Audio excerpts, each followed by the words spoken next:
Guys, I'm just doing a little quick cooking. Some garlic sauce shrimp.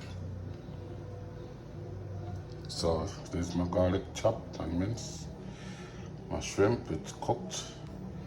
My seasoning, I'm gonna be just using season. Onion, tomatoes, bell peppers, scallion,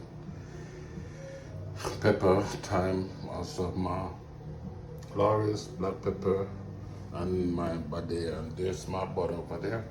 So guys, these are the ingredients that I'm gonna be using to make my garlic shrimp. I know everyone does their garlic shrimp different, but this is basically what I'm using. So stay tuned.